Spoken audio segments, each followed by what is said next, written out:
Okay, now that we have our rope assembled, we are ready to make our rug. This is my favorite part. This is the part that gets a little bit tricky for people, but I am hoping that these techniques that I show you will help make it smooth and easy. A jelly roll rug was meant to be a beginner's project, and so we want to make it simple and easy, and I will show you some tips and tricks along the way. Let me move you so you can see what I've got going on. And so here's one that I've already started. This is going to be a table runner, which is why it's long and narrow. But I want to just show you what we're going to do the first couple lines, and then I'm going to do a second video for continuing corners. So this is where I've started. You can see my blunt end right here, and then I folded it so it goes up to my first corner, which is a fold, and then back down to where I have folded it again for the second, and up. I have folded it again for this third corner. It's not until the fifth corner that I start to round it. And I have just found that doing it this way, with the folds, makes it easier for me to keep it flat instead of really trying to scrunch around this tight corner. So let's get into it. Now, I am making a placemat so my rope is not super long. When you're doing a rug or any bigger project, it is a lot easier if you find something to wrap your rope around, just to keep it from being a big tangled mess at your feet. So I tuck all of mine. I don't know if you can see where I just threw underneath the table where I'm at. So like I mentioned, I am doing a placemat. So I want my starting line to be 6 inches. And that is where I'm going to make a fold. So this is my starting strip. I've got my fold up here. So I want the seam side is going to be on the inside. So that way when I'm finished with my rug, the folded side, as you can see here, the folded side is on the outside, and that way it gives me a nice clean finish. So this first line, I have my fold. I'm going to kind of open and smush it a little bit to make it kind of flat. And I'm going to put it on a zigzag stitch. So I like a 6mm wide. That's as wide as my machine will go, 6mm, and then a 2.5mm long stitch. So it's going to be wide, but not too far apart. And I'm going to take the starting. I kind of got to smush it a little bit under my needle to get going. And holding it together, not squishing it together. I don't want to squish it. I just want to hold these two ropes next to each other. I am going to start stitching. Because it is thick where that fold is, I do kind of push it a little bit. When it starts to get a little bit easier, I am then going to back stitch about 3 stitches. If you have a stitch in place on your machine, that is also a great way to, instead of back stitching, you can use the stitch in place on your machine. So I'm gonna now continue right down. Again, I'm not pushing them into each other. I am holding them flat, but holding them next to each other. I don't want a gap. I want them to be next to each other and straight. When you're doing a longer rug that has a longer starting line, it is important that you keep, especially these first 2 rows, straight so that your rug itself is not gonna bend or like kidney bean shape on you. So we're just guiding it, go nice and slow. I am keeping this center line lined up with the center of my presser foot. There's a little notch on mine.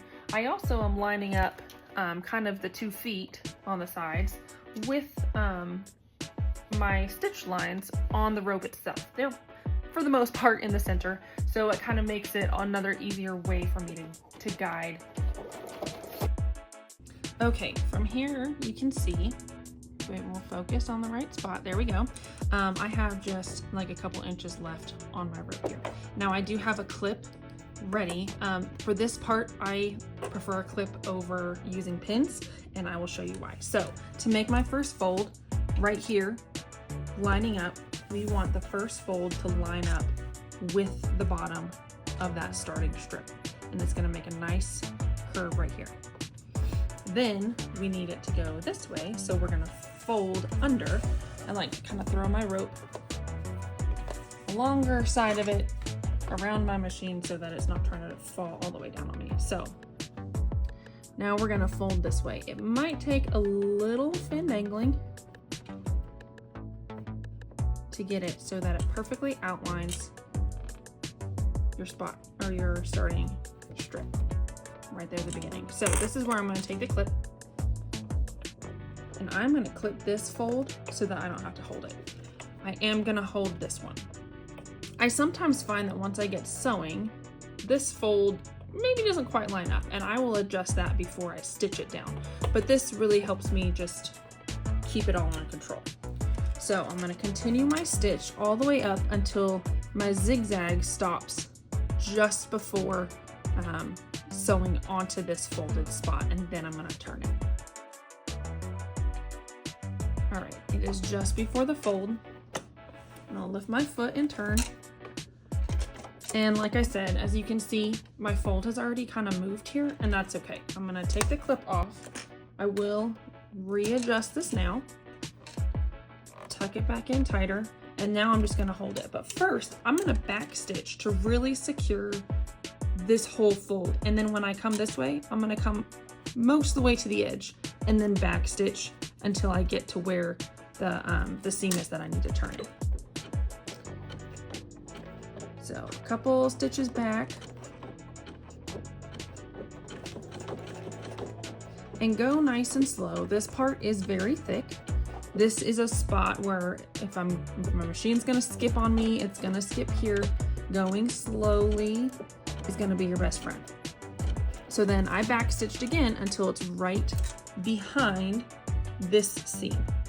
So that when I turn, my first stitch is gonna go into this side, and that's gonna hold it together. And sometimes turning it kind of puts a little gap right in there. Just before you put your foot down, make sure it's not squished in again, but just pressed up nicely and neatly next to your edge. And then you'll just continue forward.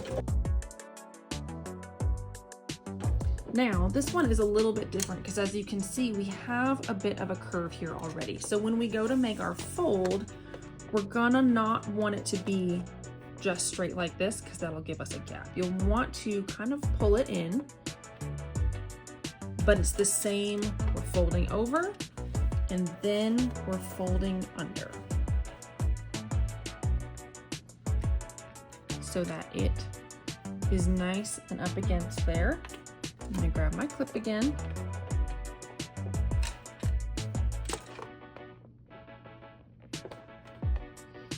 And then as I come up this side, I am gonna kind of curve with this line right here. Again, I'm gonna stop before it starts sewing onto that fold and turn, and then I'm gonna back stitch. If this needs adjusted, now is the time to do that. You don't want to have any gaps in here. You want it to be not smushed again, but you want it to be up next to it.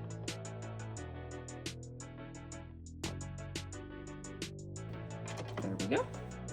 And turn. And again, I'm kind of on, it's not straight here because that already had that angle. So I'm kind of on an angle just to follow that curve. And then I'm gonna straighten it out as the seam straightens it out. And I like to lift my foot when I'm on a tighter curve like that. Okay, so showing you again on here, we just completed our third fold. So our first stitch, our starting spot with our first strip comes up to our first fold, and that's where we started sewing from.